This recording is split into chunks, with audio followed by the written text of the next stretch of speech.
Hello, everyone. Thank you so much for joining again for yet another session where we'll be discussing more on our US FDA, understand more about medical device regulatory affairs, how to go about it. In our today's session, we have with us Dr. Gopal, who is the senior director at Bayer Medical and has also been an ex FDA reviewer. Right, he has reviewed multiple files while he was with FDA, and he has accepted being with us on our webinar, help us learn more from his perspective on how to deal with FDA from a regulatory perspective, right? He comes along with enormous amount of experience in regulatory affairs and QMS for medical devices. Dr. Gopal, thank you so much for joining us. Thank you, Varun. Thank you. Right. So, Dr. Gopal, typically the way we do it is this is a forum where we talk about, and we the intent is to learn, right, Yeah. from our guest, right. For today, Mhm. it's going to be you. So I request you to share whatever you can share with us for our listeners to learn from you, right. Today's discussion we want to circle around how to deal with FDA Mhm. things in FDA, right. I think that's always been one of the topics that interests everybody, Mhm. including me, when I started my journey in the whole regulatory affairs side. Demystifying what happens with the FDA, how do they go about things, right from classification to submissions to post submissions. How do you manage FDA, right? Uh-huh. In the event of time, I think we will probably not be able to go into every topic that we would love to, but I think I have few set of questions for you through Sure. which I would like to learn few things from you, and I hope that our viewers can also Mhm. learn from the interaction that we have today. Once again, thank you so much, Dr. Thank you. Gopal. Thank you, Varun. Thank you. Okay. Okay, so as I was discussing, right, Dr. Gopal, it always, in my interaction with startups or with other companies, whenever we talk about FDA, right, whenever we say, hey, FDA inspections, or anything to do with FDA, even if it's submission to the FDA with respect to 510K, de novo, PMA, whatever it might be, right, it's always a very different vibe that suddenly gets created, right? Mhm. People Mhm. look into FDA submissions and all as if it's one of the biggest tasks, or it's one of the most challenging, difficult tasks, right? So very often I keep having this debate of hey, when you do FDA versus EU or rest of the world, right? FDA is much more difficult, or the FDA's approach is very different. There's this whole debate of FDA versus rest of the world, right? When it keeps happening, what are your thoughts on that? I'm pretty sure you might be in center of a lot of these debates, right? And you Yeah. yourself, in the past, being working with the FDA, you would have seen things happening inside. So when we see FDA, right, regulatory submissions with respect to FDA versus, let's say, EU or rest of the world, right? Mhm. How are they different, or are Sure. they even different? Yeah. Thank you. Thank you, Varun. Thank you for the question. And thank you for, first of all, thank you for having me here. And for all the viewers, thank you. Thank you for joining this. Before I know Varun provided a very nice introduction background about me, but I also want to reiterate my background, and then I will explain what's the difference, why we see differently, why we see FDA and EU and the rest of the world, why we see difference between, what is the main difference in my sense, in my view, difference between FDA and rest of the world is. Before that, again, as I told you, I want to do a brief introduction of myself. So again, as Varun said before, I have a PhD in biochemistry. So I'm trained, I have a master's and PhD in biochemistry, and then I have a postdoctoral experience from NCI in radiation oncology. And then I went to FDA. I was at FDA for about 8 years. I worked in multiple roles. I was a reviewer, I was a team lead, I served as an acting assistant director. So I was there for 8 years in different divisions, in mainly in radiology, cardiology, and neurology. So the reason why I'm saying this is it's very important to understand uh, what they're doing, what FDA is doing, right? It's, again, I said my background is science. When I transitioned from a bench science to FDA, people ask me, Gopal, why do you want to move to FDA, right? You have been a scientist. There is why do you really want to? Why do you want to go to FDA, right? Many people, I don't know their view, but I think everyone should understand. FDA is a place where they are looking at to the data. They're looking into the science very closely, right? They are scientists. FDA has three parts. FDA has only reviewers who are reviewing the submissions. They also have only researchers who are doing research at FDA. There are also other folks who are doing both research and review. So this part is very important to understand. So meaning when you compare FDA with the rest of the world health authorities, so basically whoever is working is also reviewing, meaning they are Mm-hmm. also producing guidance documents. They're also reviewing the submissions from the FDA, from the companies, right? Mm-hmm. So the main difference that I see, is it really, again, they focus to the science. FDS focus, how much they are focusing, how much they are passionate about the science. So they also pay very close attention to the technical stuff, right? It doesn't Mm-hmm. matter what the company says the specifications are. They're also not, looking very closely at initial stages. They are not looking closely at the process validation, right? So whereas when it comes to other jurisdictions, probably there is more focus on the conformity assessment. There is more focus on the process validation. They see what the company is saying as a specification versus does the data support the specifications, right? So these are few things that are the main difference. I will give you one classic example, a general example that I consider when someone is asking me this question. The first question I ask myself is, what is the business need, right? What is the business need? Where do we want to go? Do we want to go to US? Do we want to go to EU? Or do we want to go to Health Canada? Do we want to go to China? Do we want to go to Japan? So we need to look everything, right? And then, of course, being a regulatory strategist, we should also pay attention to the regulations in each of these jurisdictions, right? We need to, right?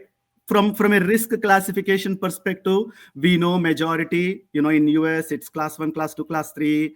On the EU side, class 1, class 2A, 2B, and class 3. So overall risk classification wise, there are minor differences, but I think there is mostly, most of them are similarities. But where the difference comes is a benefit risk assessment. Mm-hmm. The the it everything boils down to the data, the quality and the quantity of data, right? I personally think FDA is being focusing on the science. They are looking very carefully on the quality of the data, whereas others, again, I'm not complaining.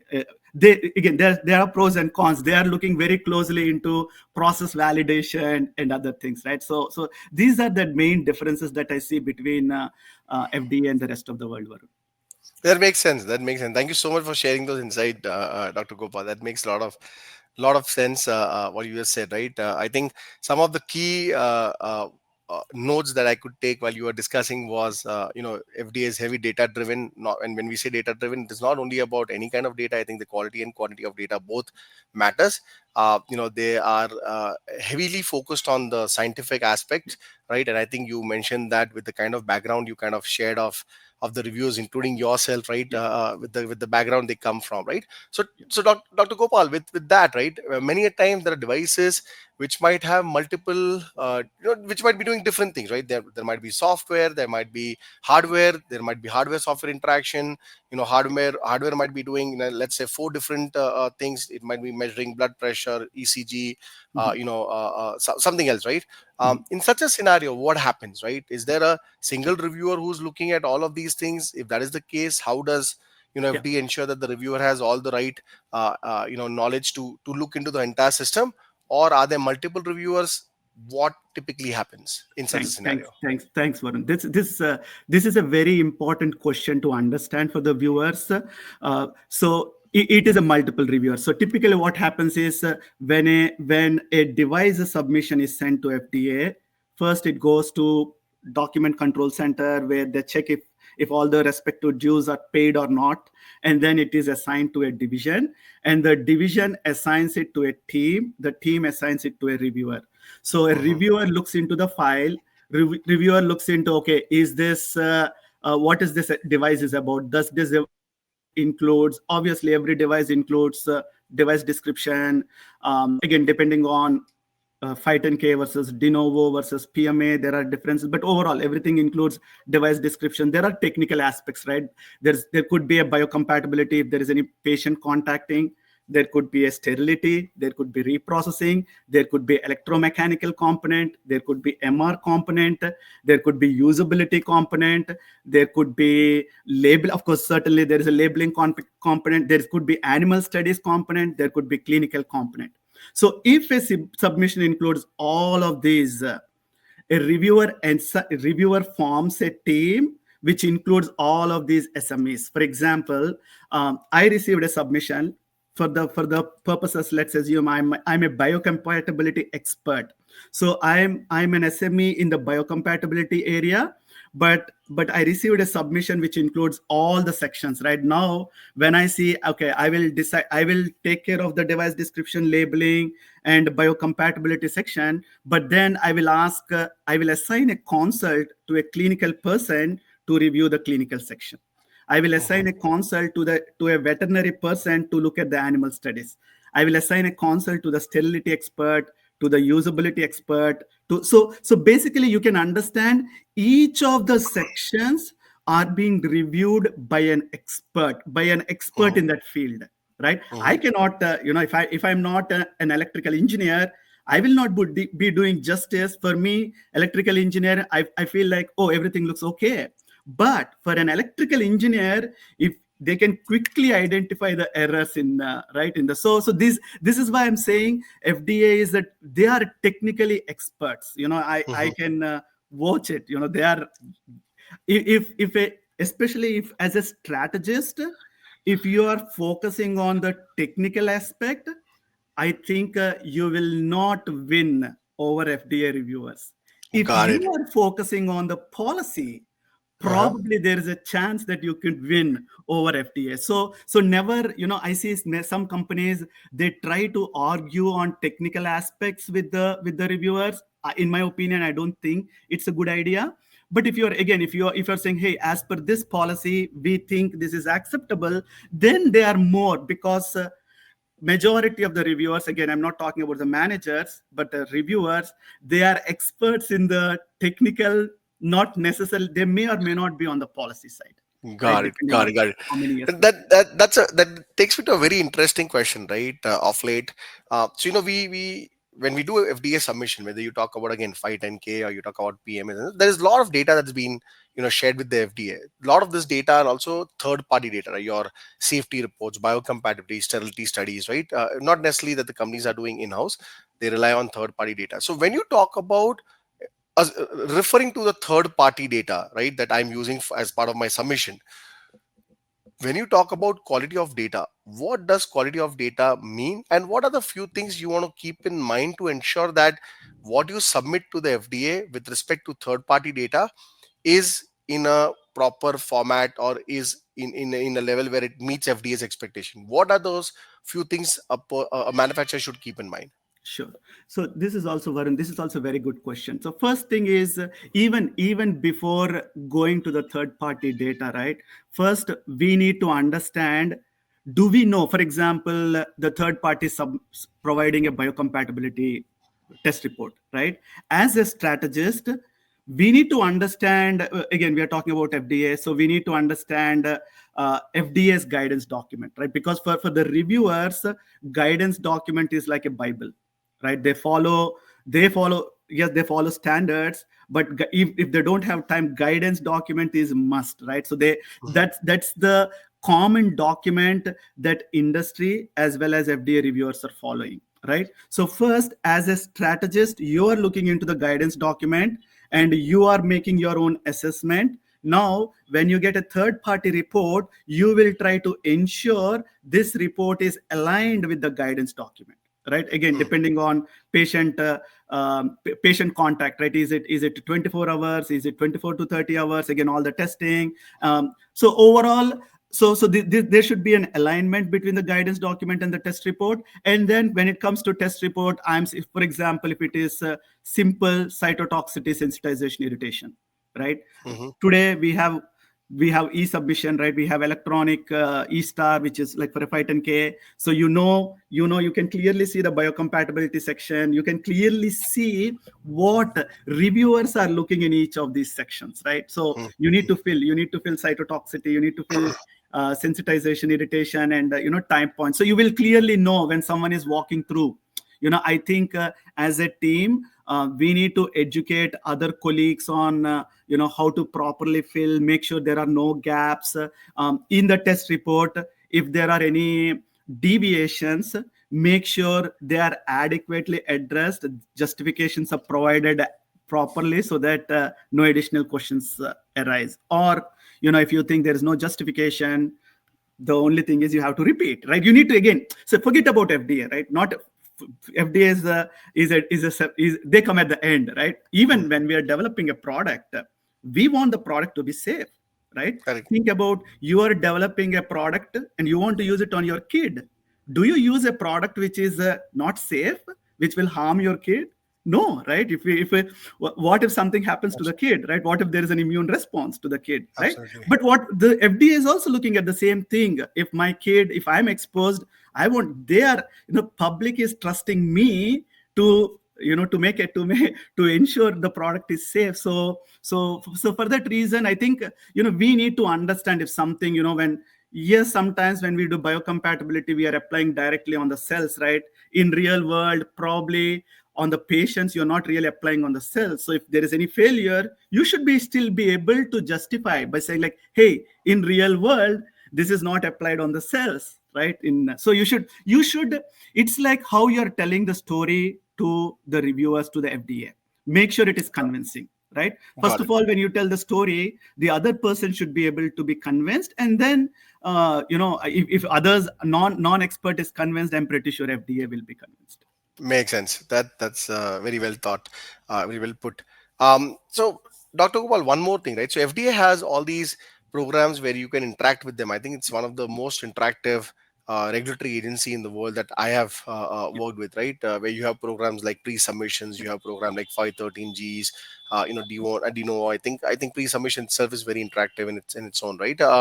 But many a time, these interactions are taken as if hey, if you go to and talk to the FDA, they might come up with five more requiremements, and suddenly people are scared that, oh, now instead of doing five things, that we'll have to end up doing 10 things, right?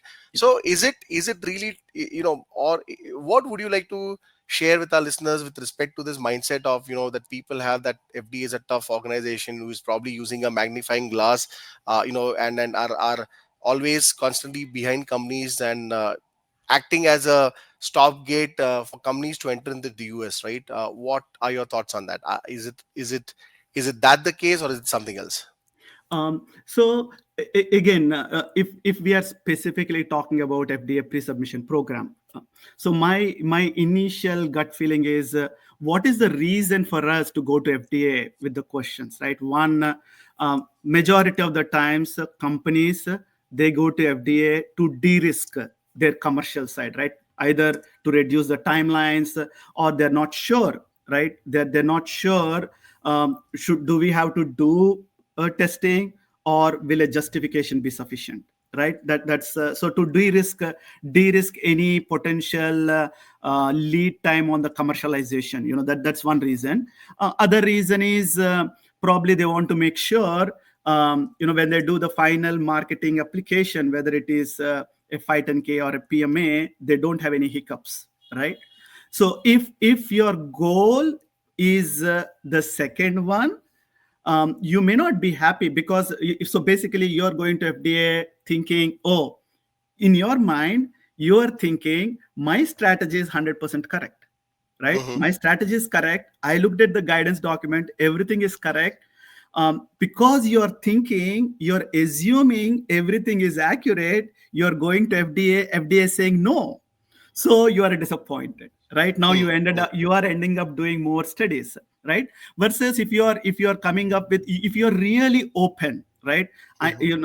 Again, I said the answer is, it depends, depending on your personal circumstances, right? In my Mm-hmm. case, if I'm approaching FDA just to understand, will the justification fly or not, right? Mm-hmm. Then am I writing a robust justification to convince them, or do I need to submit a protocol, right? If I'm submitting Mm-hmm. a protocol, of course FDA reviews the protocol, they give me very good inputs. It's good for me, right? Because I'm improving my protocol, and I'm doing the study. So next time when I go in the marketing, they may not ask additional questions. So that's good. Mm-hmm. That is what I'm intending actually. I'm Mm-hmm. intending because I'm at a place where I'm stuck, right? Mm-hmm. I'm at a place where I'm stuck, so I want help from the health authorities to guide me so that I won't get hiccups. Then you are very happy, versus you think you are 100% correct and then going to FDA thinking like the justification will 100% fly. Probably it may not fly again. If the just so, right, that is where again it depends on with whom you're talking. I've seen both the cases, so I can speak, I I, can I I can think I speak. think you have summarized it pretty well, right? So I think even in my experience, I've seen many a times, although the general notion, especially in India, right, is when you go and talk to the FDA as part of pre-submission, all there is still a kind of assumption that if you talk to the FDA and you ask them certain questions, they will in their answer, you might end up getting five more requirements or a number of more Yeah, yeah, requirements, and instead of doing five, you end up doing 10 things, yeah, right? So they have this notion that talking to FDA might increase their workload, right? But I think I agree with you, and it has happened so often that in an event to try, or in an event with an assumption to say that, hey, you know what, let's not talk to the FDA. We already know there is a predicate, and we just follow the path of predicate. But there are so many nitty gritties that are yeah, involved, yeah, that if not ironed out well, right, in the yeah. beginning itself, right, Mhm. then it may definitely cause you Yeah, questions later in the submission strategy. And what happens in the submission time is you will be destined to lose more time, right? And yeah, and if you don't respond on time, which is 180 days, more often than not, your application also yeah, gets cancelled or revoked or yeah, something like that sort, right? So yeah, I agree with you. I think pre-submission is one of the very nice way of in where you can interact, you can put your product in front of the FDA, strategy in front of the FDA, and get some early yeah. inputs, right?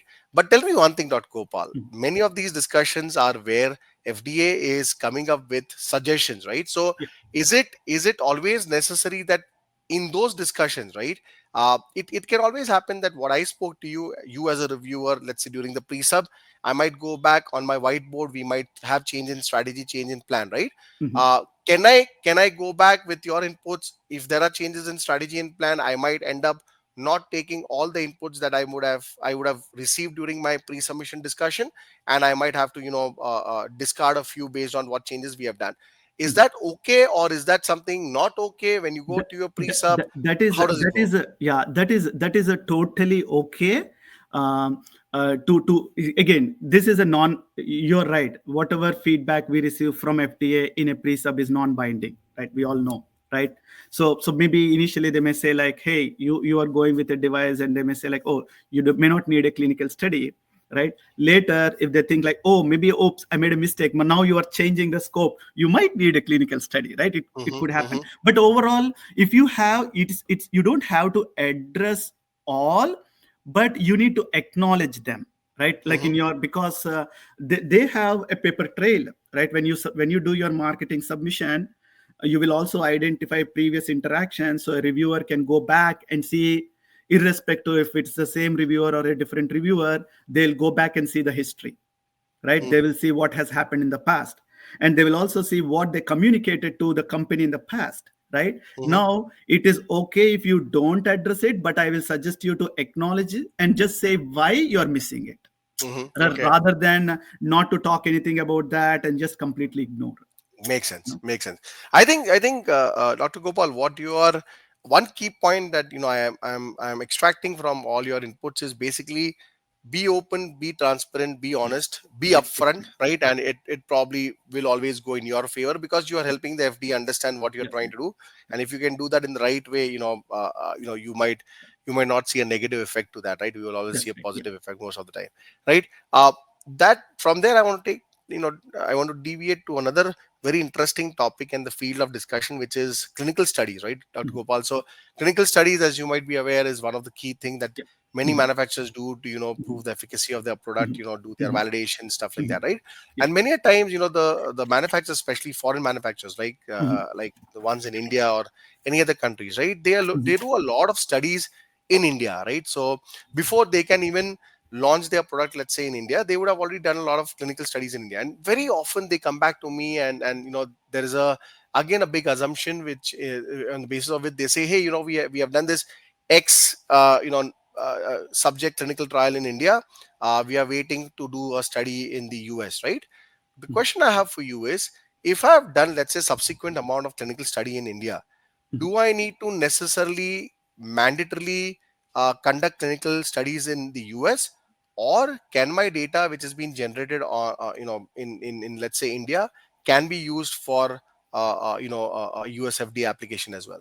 Okay, thank you, Varun. This is a great question. So the answer is it is not mandatory, right? FDA will never say, oh, this is a mandatory to do this in certain way, right? They'll not say the clinical data should only come from the US, right? They will never say that. But I think there is also a guidance. Again, whenever we talk about FDA, right? Keep one thing, one one very important thing, if the viewers can understand from my discussion, is the importance of guidance document, right? You should know in and out of a guidance document. There is a guidance document specifically that talks about acceptance of clinical data to support medical device submissions. So Hmm. based on that guidance document, what the guidance document says is, yes, we can accept the data from outside the US. However, in US, FDA has a FDA can monitor a clinical study, right? If it is a significant risk study, it is being conducted at some place in US, then yes, they can FDA can actually see it. But if it is happening in rest of the in somewhere in in India or OUS, it's very hard for them to have oversight on that. So Hmm. what they say is, when you're running a study, make sure it is as per the GCP, good clinical Hmm. practice, right? Hmm. Again, oh, we are running the study based on the good clinical practice, right? That's what the companies say. Oh, we are doing GCP, then we are done.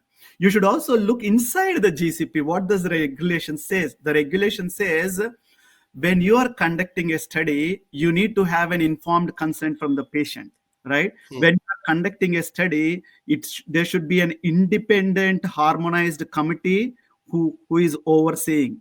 If the Hmm. you're saying GCP, but when I look, okay, give me the now you're saying GCP, I'm asking, okay, give me the informed consent form. Oops, Hmm. we forgot to collect informed consent form from the patient. Got it. Oh, we don't have. Then this study is no more valid, right? They will ask Got it. additional questions, right? So Got it. I feel sometimes the rules are clear. There is a lot of information. They are not looking at the information, that then yes, they will ask additional questions. They will also try to say, yes, you have conducted this on OUS, but is it justify that it is relevant to the US population, right? Again, you only tested on probably, I'm just making it up, Asian population, but not on US, right? Of course they can Hmm. ask what is the difference in the practice of medicine. How is the clinical workflow in OUS versus US. You need to make sure, if everything, if you can justify, yes, this is comparable to US practice. I ensured some patients are US residents or citizens. I ensured I followed everything. I think I don't think they can really say no to for a clinical study that is conducted outside US. So, Dr. Gopal, when I have done, when I do my submissions and e-stars, and even previous before e-star, when we are doing the 510Ks and PMS, right? Typically, what you submit to the FDA is the data, the report, right? Clinical Right. study report.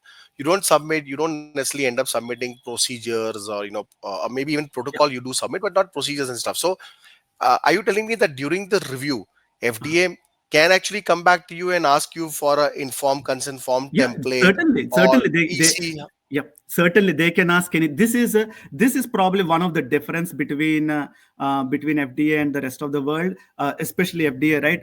What FDA is asking is, give us the minimum amount of information so we can make an informed decision, right? Got it. So, right, that doesn't mean you may have process validation, but you're not providing, because that is not, for an FDA, that's not the information that they're looking for in a 510K, right? So Hmm. you already know to some extent what FDA is looking for, right?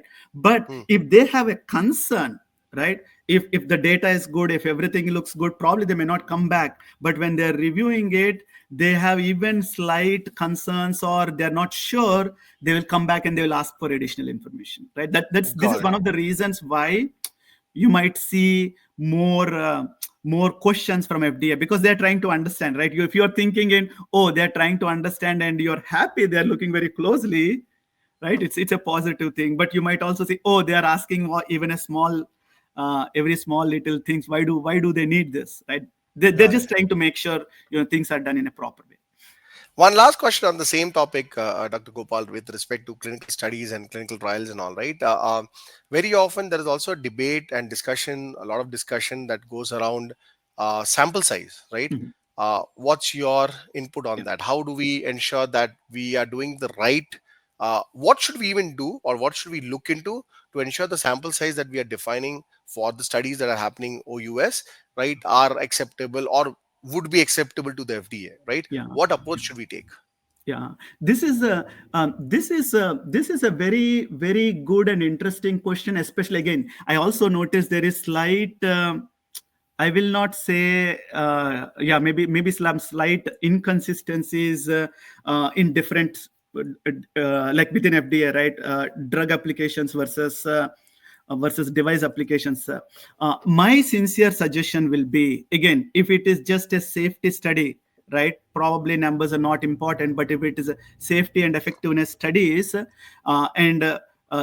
it's a really high risk device, again, when we are talking about uh, probably, again, I don't know if you are referring to a retrospective clinical study for software as medical devices or a prospective clinical study, right? Mhm, This is where I will say, if it is a prospective clinical study, if it is a significant risk, probably we have an IDEs, right?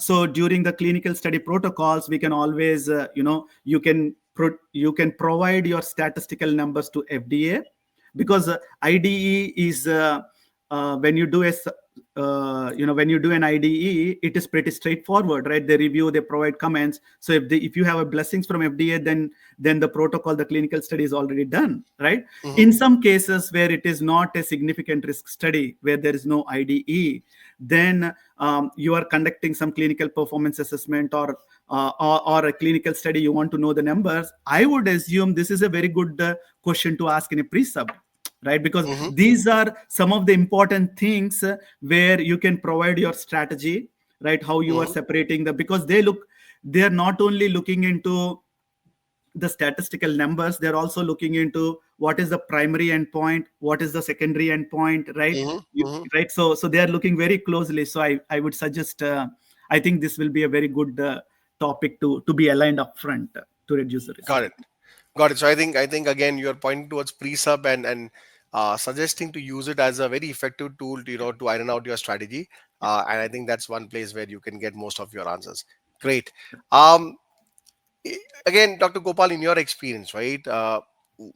If we are looking at FDA submission strategy, Mhm. right? If a Mhm. company, if a manufacturer is creating their submission strategy, right? Irrespective of the product, right? What are the few key points that you recommend them to keep in mind to ensure that their submissions are going smooth, right? Uh-huh. Anything, any inputs on that? um, my my my recommendation will be, again, uh, to pay attention to the guidance documents. Like in a submission, as a reviewer in a submission, I want to make sure the story is clear, right? Number one. Number two is, I want to make sure there is no inconsistencies, right? Majority of the time what happens is, companies, right, when companies doing, when we compare a good submission versus a bad submission, right? Not Mm-hmm, just organizational structure, right? With probably for a 510K with E-Star, that is one of the reasons why we have E-Star, right? Because people can submit in a different format, right? Some are submitting, however they want. Now with the E-Star, everyone is subjected to send the same thing, right? So that will streamline a little bit.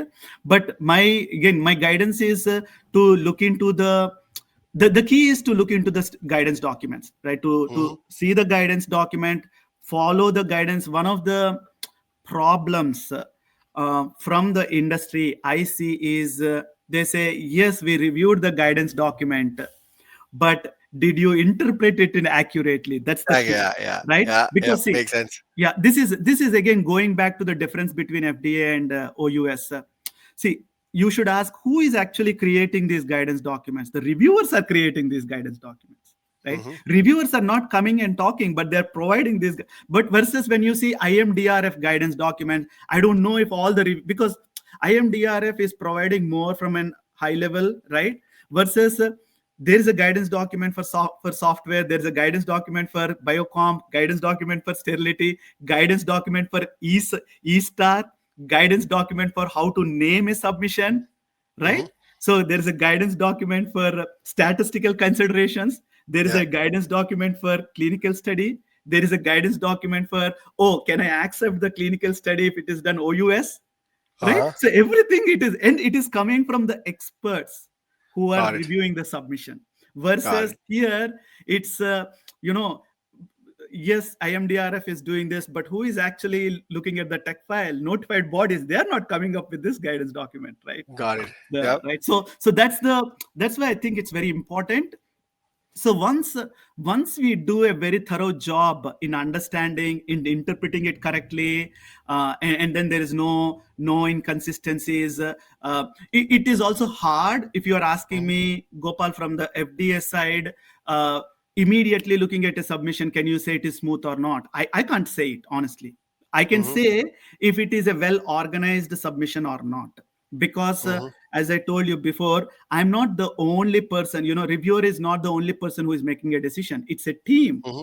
who is Mm-hmm. making the decision, right? So unless they hear back from the expert, they Mm-hmm. cannot make. So I can say overall, from an administrative perspective, probably it looks good. So you should not anticipate any technical screening hold or any hiccups. But when it comes to substantive review, they are looking very closely, right? Mm-hmm. They're looking very closely. If it is inconsistent, if there is any deviations, if there is any failed, then Mm-hmm. you need to really justify.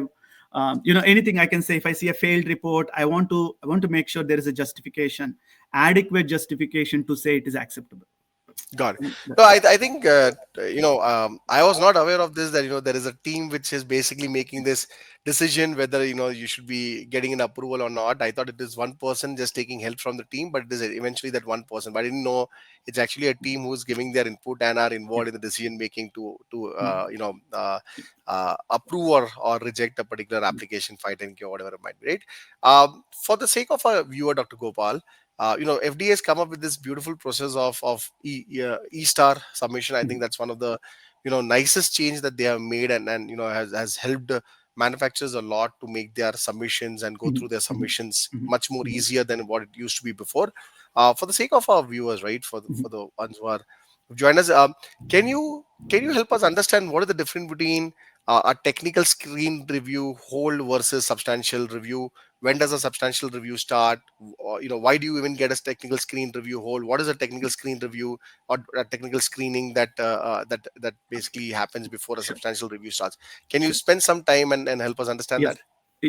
Yes, Varun, certainly. So FDA review has two steps. Step one is a technical screening. Step two is a substantive review, right? Hmm. Even before going to, I'll just go historically. Even before this technical screening, we used to have RTA, right? Refuse Hmm. to accept whether. Accept. So basically, in that art, even before RTA, predated to RTA, there is nothing. Literally, Hmm. everything that companies submit, it goes directly to substantial review, right? Hmm. No placing it file on hold.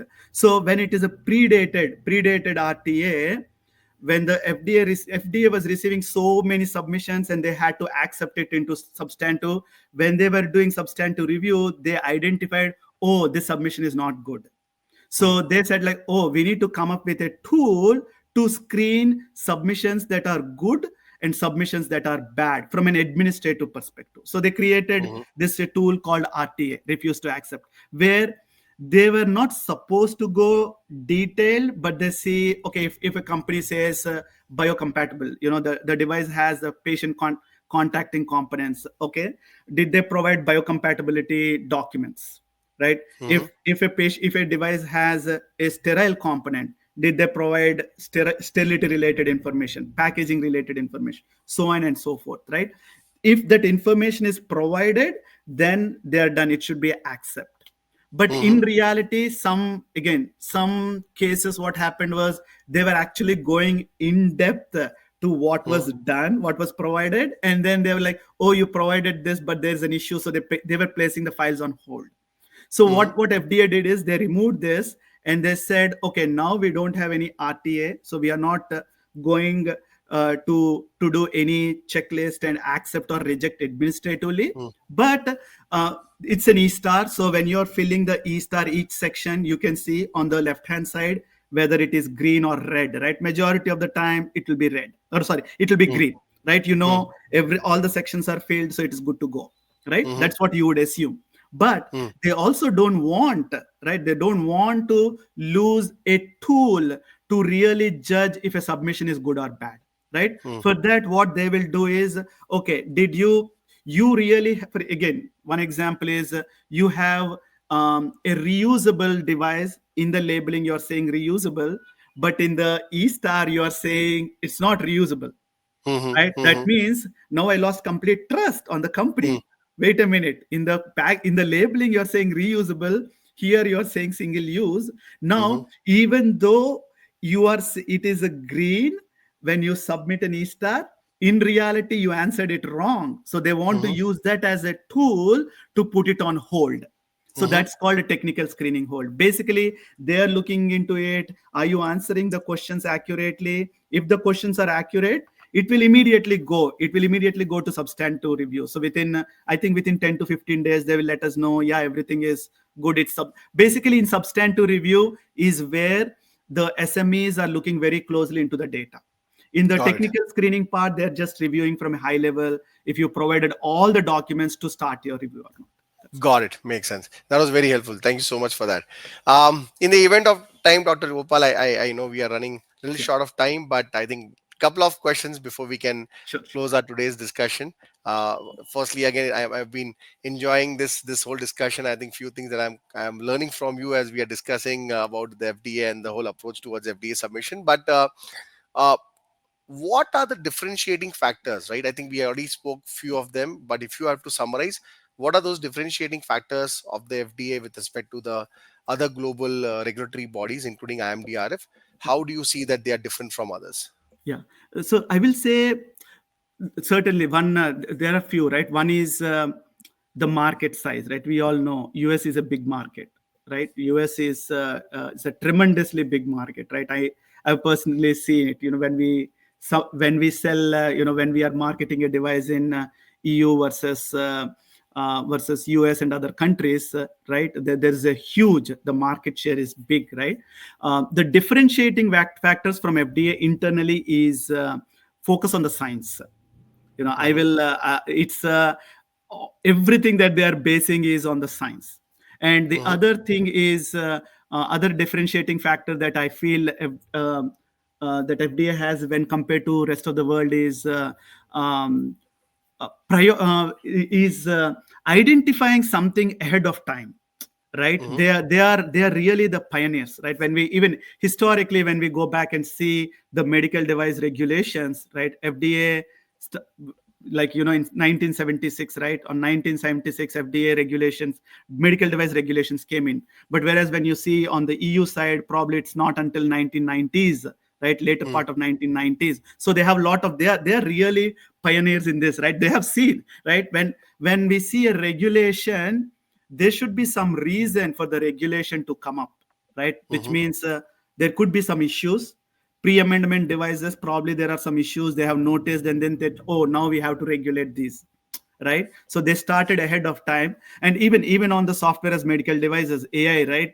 Now these days, all countries are talking about AI devices, but FDA is really at forefront, identifying this, coming up with white papers, and setting they had ahead of the game, right? Even on the cybersecurity, recently several countries, even Singapore, is coming up with new guidances on cybersecurity. Long several years ago, FDA has Mm-hmm. post market requirements on cybersecurity. There is a Correct. guidance, Yep. right? So there Yeah. is so they are these this is why it is they have a lot of experience. They have internal staff, right? It's not an external staff, it's an internal staff. Whereas in some cases it's an external staff, right? So I think these are the main reasons for it. Makes sense. And finally, Dr. Gopal, before we part ways, but uh, what are the few do's and don'ts? And I think I'll be more focused on the don'ts that Mhm. you would like to share with us to keep in mind when we are Mhm. preparing our submissions or when we are even interacting with the FDAs, right? What are the few Mhm. do's and don'ts that you may want to share with us? Yeah, yeah. Do's is again follow. Make sure the submission is complete, right? Hmm. Complete. The story is concise, right? When you tell a story, it should be convincing, right? And Hmm. you also should have a data to support that, right? So Hmm. basically, FDA, for example, for a 510K, outside it looks so simple, right? It looks, when we look at the flow chart, it looks like, oh, FDA is only looking at the intended use and the technological characteristics, right? If the Hmm. intended use is comparable to the predicate, if the technological characteristics is comparable to the predicate, you're done. That's what the guidance says, right? But in reality, that's not the case, right? If when you're comparing two devices, you're not comparing how the biocompatibility of this device is with the biocompatibility of this, usability of this device is usability of this, right? So the way you're interpreting the guidance is different, right? So I will say spend more time to understand the guidance document and make sure the submission is complete, make sure it is a consistent, make sure you the data that you submitted is even if there is any failed data, make sure there is a good justification why. Explain, it should be convincing for a reader to understand why it is okay to accept a failed data, right? Hmm. That's on the do side. On the don't sides, again, obviously it will be the opposite. Incomplete submissions, right? You need to, I've seen some cases where some will think like, oh, let me do this submission, this, you have X device which includes software and also cybersecurity, but you don't have cybersecurity documentation, but you want to do it anyways to meet your timeline. I will say don't do that. Hmm. Sometimes I also have seen, probably with eStar, this may not apply now, but in the past, I personally encountered a case where one file was placed on hold, and the company thought this resubmitted the response, but I haven't received it yet all. And after Okay. several months, they raised a complaint saying like, hey, we are not hearing. They did not know. They named the file wrong, and it was placed Oh. on hold, and it was sent back. Ah. So even small things, right? Naming a document. How are you naming a document? Are you naming a document with your uh, internal reference numbers, or are you naming a document based on what the document is? Like, for example, biocompatibility. So this is a biocompatibility testing report versus reference number so and so. No one knows what that is unless they click on it, right? So these are small things, but I think it's also very important. So important, right? I mean, you just with that example, you just taught me the importance and why control of documents Yeah, in 13485 and 21 CFR Part 820, which many a time we think that it's just for the heck of it, yeah, plays such an important role, right? I think yeah, that yeah, example of yours was so beautiful for me to understand and link it with control of documents, right? Right mhm, from how yeah, you name your document, nomenclatures, yeah. IDs, revisions, why it plays such an important role. I think that example of yours teaches a very good lesson. Thank you so much. Thank, Uh, thank anything else that you may want to share with us? I'm so thrilled that I'm listening to all that you are sharing, and I'm getting to learn all these things. But yeah, you. anything else, Dr. Gopal? Um, other thing is, again, I will reiterate the importance of guidance documents, right? As a, in my mind, a good strategist, right? Forget about FDA. Again, I will admit, I have a lot of experience from FDA, but with limited experience from rest of the world. But when I started learning. I can't go to, I can't submit a tech file without looking at the IMDRF, Hmm. right? I want to understand each jurisdiction. See, when you're trying to sell a product X, right? Hmm. Different customers, they have different needs, right? Hmm. You can't use the same strategy to different things, right? You need to really understand, right? So for True. me, when I'm doing a submission to China or Japan or South Korea or Singapore or Australia, or I need to really understand, right? Understand what the regulation says. Do they have, by default, I'm biased towards the guidance document. So I will, first thing I will go is, okay, is there a standard or is there a guidance document? Like for example, on the China side, there are so many technical standards, right? They do a lot of type testing, right? I need to understand what the regulation says. If I don't understand, if I just oh, FDA says usability, I just take this, I can't do it, right? I need to understand what the local requirements are. So I think True. these are as a strategist, to be an excellent strategist, um, to tell a convincing story, I think we, as a strategy, regulatory strategist, we should do lot of homework to really understand what the health authorities really wants. Then I Makes think it will also be very happy for us, right? When I'm learning something and I'm going, and you came up with a justification, FDA said yes, the justification, we love it, you're so happy, true. right? So it Makes gives you sense. a lot of satisfaction, right? Makes sense. Makes sense. All of that makes so much of sense. Thank you so much, Dr. Gopal. I think, just to summarize our today's discussion, right? I think few key points that if I can just summarize our discussion on, right, is FDA is heavily data driven. They have a very heavy data driven approach. When you say data driven, you want to ensure that your data is not just quantity and quality, not just quantity but also quality. Quantity. They are heavily focused on science. The reviewers are backed up with the Yep. kind of qualifications that they have to review a particular a subject or a topic within a submission. Right, they have a very proactive approach. FDA is continuously learning, evolving, looking forward into the future, and they're creating all these guidance documents. Look into the guidance documents, take help from the guidance document, ensure that you are decoding the requirements in the right way where needed. Take help, right? And I think another very important thing that you shared with us with respect to clinical study is to ensure that your clinical studies are done with GCPs, right? It is okay to have data from outside the US or US, as we say it, outside US. As far as you can justify that, that the data still holds good, right? I think that's in a very brief. If I have to summarize our discussions and the key points around it, you will even share some do's and don'ts that I hope our listeners have taken notes on, and ensure that they keep it with them to ensure that they have a smooth submissions when they are into it, right? Thank you so much, Dr. Gopal, for today's session. It was a lovely session. I think I personally learned a lot from you. Thank you so much for being part of this session and sharing all the knowledge that you have shared today. Thank you, one. Thank you for the opportunity, and thank you all for the listeners. Yeah, it's good. To all our listeners, thank you so much, guys, for joining us. I know it's in India; it's 7:30 p.m., almost 8:30 p.m. now. Thank you for being there.